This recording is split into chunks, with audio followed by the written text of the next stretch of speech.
The greeting text is the very first impression that an end user is going to have with your page.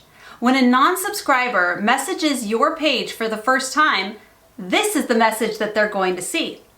Now, as you can see from this example, you can personalize this message with the end user's name and add a little frosting with those emojis. So let me show you how to get it done. From your Manychat dashboard, go ahead on the left-hand side menu and click on Settings. From here, you're going to see right away a greeting text box. This is where you're going to type out your greeting text. Now remember, you only have 160 characters allotted here. In order to personalize this message with the individual's first name, or really any kind of indicator like first name, last name, full name, you click on these brackets right here.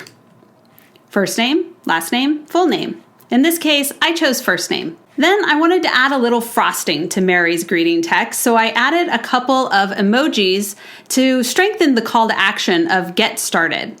And in order to do that, I just click on this little emoji icon, and I'm able to select any of these emojis.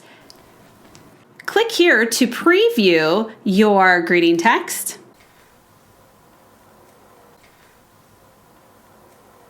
There you have it. Now your greeting text is all set, and non-subscribers can get some context and set those expectations before they even come into your Messenger bot.